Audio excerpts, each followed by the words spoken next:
आज हम एक ऐसे हैरत अंगेज मौजू पर बात करने जा रहे हैं जो सदियों से इंसानियत के लिए एक राज बना हुआ है। क्या आपने कभी सोचा है कि हजारों साल पहले डूब जाने वाला फिरौन का जिस्म आज भी महफूज है? और क्या साइंस ने वाकई कुरान की इस पेशंगोई को तस्लीम कर लिया है? जी हाँ, आज हम इसी दिलचस्प और पुरअसरार हकीकत से पर्दा उठाएंगे। यह कहानी सिर्फ तारीख या मजहब की नहीं, बल्कि साइंस और इलाही निशानियों के बीच एक दिलचस्प रब्त की है। तो चलिए शुरू करते हैं फिरौन के इस हैरत अंगेज सफर को, जो उसकी मौत के बाद भी जारी है। सबसे पहले यह समझना जरूरी है कि फिरौन कौन था। तारीख में कई फिरौन गुजरे हैं, लेकिन जिस फिरौन का जिक्र कुरान में हजरत मूसा अलैहिस्सलाम के दौर में मिलता है, उसे आमतौर पर रामसीस द्वितीय या उसके बेटे मरनब्ताह से मंसूब किया जाता है। यह वही फिरौन था जिसने खुद को खुदा होने का दावा किया, जमीन पर फसाद फैलाया और बनी इसराइल पर शदीद जुल्म किए। उसका तकब्बुर और सिरकशी इतनी बढ़ चुकी थी कि उसने अल्लाह के नबी हजरत मूसा अलैहिस्सलाम की दावत को भी ठुकरा दिया। उसने बनी इसराइल को गुलाम बना रखा था और उन पर तरह तरह के जुल्म करता था।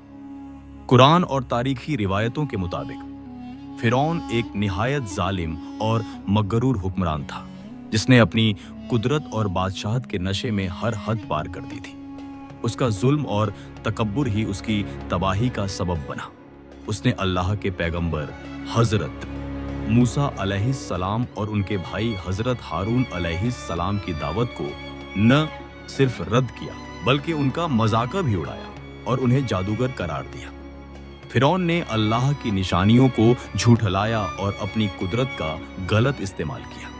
उसने बनी इसराइल को मिस्र से निकलने की इजाजत नहीं दी और उन्हें अपनी गुलामी में रखना चाहा। यही वजह थी कि अल्लाह ताला ने उस पर और उसकी कौम पर मुख्तलिफ अजाब नाजिल किए, जैसे तूफान, टिड्डियां, मेंढक, खून और दूसरी बलाएं। लेकिन फिरौन और उसकी कौम ने फिर भी इबरत हासिल नहीं की। उनका तकब्बुर और सिरकशी बरकरार रही। आखिर में अल्लाह ने हजरत मूसा अलैहिस्सलाम को हुक्म दिया कि वह बनी इसराइल को लेकर मिस्र से निकल जाए। फिरौन ने उनका ताकुब किया और यही वह लम्हा था जब अल्लाह का फैसला नाफिज हुआ। कुरान करीम में फिरौन और उसकी फौज की घराकाबी का वाकया निहायत तफसील से बयान किया गया है। अल्लाह ताला ने हजरत मूसा अलैहिस्सलाम को हुक्म दिया कि वह अपनी कौम के साथ रात के वक़्त मिस्र से निकल जाए। फिरौन को जब इस बात का इल्म हुआ तो उसने अपनी पूरी फौज के साथ उनका ताकुब किया। जब वह रेड सी यानी बहर-ए-अहमर के पास पहुंचे तो समुद्र ने उनका रास्ता रोक लिया। बनी इसराइल घबरा गए, लेकिन हजरत मूसा अलैहिस्सलाम ने अल्लाह के हुक्म से अपनी लाठी समुद्र पर मारी और समुद्र दो हिस्सों में बट गया और उनके लिए खुश्क रास्ता बन गया। बनी इसराइल इस रास्ते से गुजर गए। जब फिरौन और उसकी फौज ने उनका ताकुब करते हुए उसी रास्ते पर कदम रखा तो अल्लाह के हुक्म से समुद्र दोबारा मिल गया और फिरौन और उसकी पूरी फौज को घराक कर दिया। कुरान सूरह यूनुस आयत 90 से 22 में इस वाकये को इस तरह बयान करता है, और हमने बनी इसराइल को समुद्र पार करा दिया। तो फिरौन और उसके लश्कर ने जुल्म और ज्यादती के इरादे से उनका ताकुब किया, हत्ता कि जब वह डूबने लगा तो कहने लगा, मैं ईमान लाया कि कोई माबूद नहीं सिवा उसके जिस पर बनी इसराइल ईमान लाए हैं, और मैं मुसलमानों में से हूं। अल्लाह ने फरमाया, अब ईमान लाया है, जबकि तू पहले नफरमानी करता रहा और फसादियों में से था। तो आज हम तेरे जिस्म को बचा लेंगे ताकि तू अपने बाद वालों के लिए निशानी बन जाए, और बेशक बहुत से लोग हमारी निशानियों से गाफिल हैं।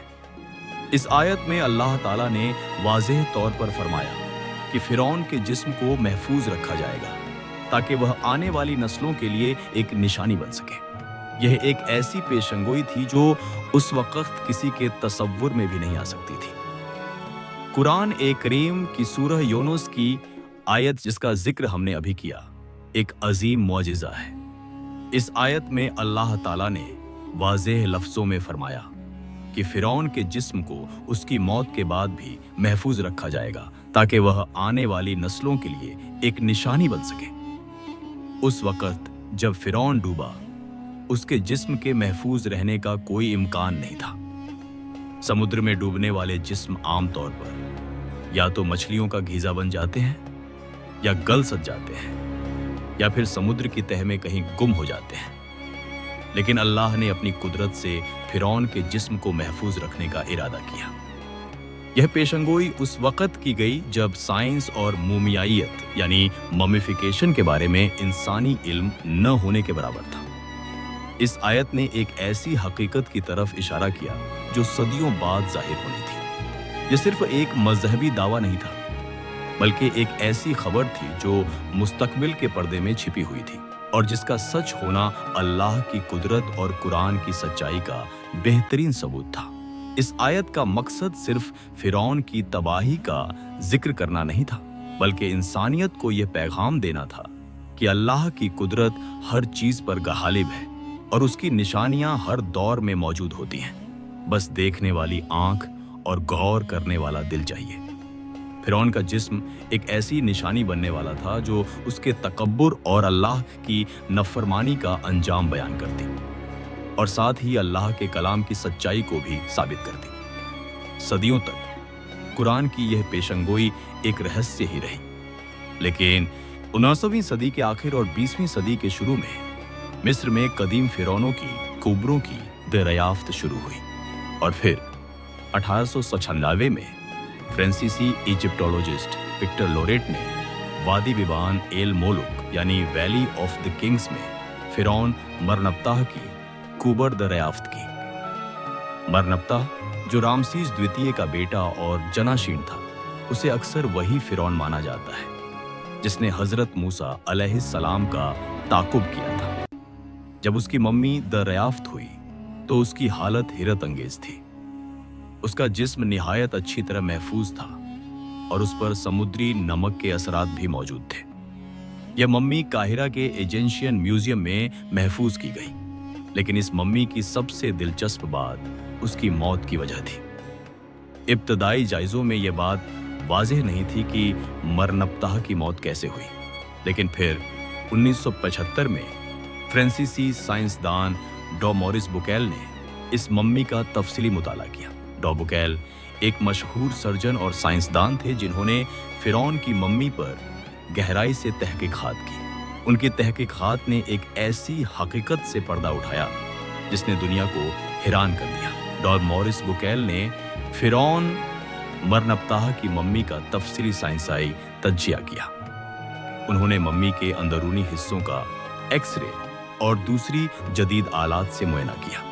उनकी तहकीकात में कई हैरत अंगेज बातें सामने आईं। सबसे पहले उन्होंने मम्मी के जिस्म पर मौजूद नमक के असरात को नोट किया। यह नमक आम मिस्री मुमियों पर नहीं पाया जाता, क्योंकि मिस्री लोग जिस्म को मुमियाई करने के लिए खास किस्म के नमक यानी नात्रोन का इस्तेमाल करते थे, जो समुद्री नमक से मुख्तलिफ होता है। फ़िरौन की मम्मी पर मौजूद नमक समुद्री नमक था, जो इस बात की निशानी थी कि उसकी मौत समुद्र में डूबने से हुई थी और उसका जिस्म समुद्र में ही रहा था। दूसरी अहम दरियाफ्त यह थी कि मम्मी के फेफड़ों में समुद्री पानी के असरात थे, जो इस बात का सबूत थे कि उसकी मौत डूबने से हुई थी। माजीद यह कि डॉय बुकैल ने यह भी पाया कि फ़िरौन के जिस्म को डूबने के फौरन बाद ही समुद्र से निकाल लिया गया था और उसे मुमियाई किया गया था। अगर जिस्म ज्यादा देर तक पानी में रहता तो वह गल सज जाता और इस हालत में महफूज नहीं रह पाता। इस तेजी से मुमियाई करने का अमल इस बात की तरफ इशारा करता है कि उस वक़्त के लोगों ने फ़िरौन के जिस्म को किसी खास मकसद के लिए महफूज किया था। डॉ बुकैल ने अपनी तहकीकात को अपनी मशहूर किताब the Bible, the Quran and science में तफसील से बयान किया। उन्होंने वाज़ेह किया कि फ़िरौन मरनप्ताह की मम्मी पर मौजूद साइंसाई सबूत कुरान की उस आयत की तस्दीकन करते हैं जिसमें अल्लाह ताला ने फ़िरौन के जिस्म को आने वाली नस्लों के लिए निशानी बनाने का जिक्र किया था। यह तहकीकात इस बात का रोशन सबूत है कि कुरान में बयान की गई हर बात हकीकत पर मबनी है और उसकी सच्चाई को साइंस भी तस्लीम करती है। डॉ बुकैल की यह दरियाफ्त सिर्फ एक साइंसाई कामयाबी नहीं थी, बल्कि ये कुरान के इलाही कलाम होने का एक अजीम मुअजिज़ा भी था।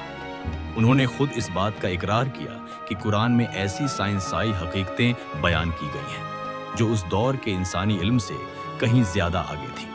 उनकी तहकीकात ने कई गैर मुस्लिम साइंसदानों को भी इस्लाम की तरफ मुतवज्जिह किया और उन्हें कुरान पर गौर करने की दावत दी। यह फिरौन की मम्मी आज भी काहिरा के म्यूजियम में महफूज है और हर साल लाखों लोग उसे देखने आते हैं। और शायद उनमें से बहुत से लोग इस बात से अनजान हों कि यह मम्मी कुरान की एक अजीम पेशंगोई का जिंदा सबूत है। इस मम्मी का वजूद इस बात की दलील है कि अल्लाह ताला जब किसी चीज का इरादा करता है तो वह होकर रहती है और उसकी कुदरत के सामने कोई चीज नामुमकिन नहीं। यह फिरौन जिसने खुद को खुदा कहा, आज उसकी लाश इंसानियत के लिए एक इबरत और अल्लाह की कुदरत का निशानी बनी हुई है। उसका जिस्म इस बात का ऐलान कर रहा है कि अल्लाह की पकड़ से कोई नहीं बच सकता, चाहे वह कितना ही ताकतवर क्यों ना हो। यह वाकया हमें याद दिलाता है कि अल्लाह का अजाब जब आता है तो कोई उसे रोक नहीं सकता और उसकी निशानियां हर दौर में मौजूद होती हैं ताकि इंसानियत इबरत हासिल करे। फिरौन की मम्मी सिर्फ एक तारीखी आर्टिफैक्ट नहीं बल्कि यह एक रूहानी निशानी है जो हमें हमारे खालिक की अजमत और उसके कलाम की सच्चाई की याद दिलाती है। यह हमें बताती है कि दुनिया की हर चीज फानी है सिवाय अल्लाह की जात के, और जो अल्लाह की नाफरमानी करता है उसका अंजाम फिरौन जैसा होता है। इस वाकये से हमें यह सबक मिलता है कि हमें कभी भी तकब्बुर और घमंड नहीं करना चाहिए और हमेशा अल्लाह की इताअत में रहना चाहिए, क्योंकि असल कामयाबी और सलामती अल्लाह की रजा में ही है। फिरौन की मम्मी आज भी हमें यह पैगाम दे रही है कि अल्लाह का वादा सच्चा है और उसकी पेशंगोइयां पूरी होकर रहती हैं। यह हमें यकीन दिलाती है कि कुरान अल्लाह का कलाम है और उसमें बयान की गई हर बात हकीकत पर मबनी है। तो नाजरीन, यह थी फिरौन की मम्मी और कुरान की उस अजीम पेशंगोई की कहानी जिसने साइंस को भी कुरान की सच्चाई तस्लीम करने पर मजबूर कर दिया। उम्मीद है आपको यह वीडियो पसंद आया होगा और आपने इससे कुछ नया सीखा होगा। अगर आपको यह वीडियो पसंद आया तो इसे लाइक करें, अपने दोस्तों के साथ शेयर करें और हमारे चैनल को सब्सक्राइब करना न भूलें। अगली वीडियो तक के लिए अल्लाह हाफिज।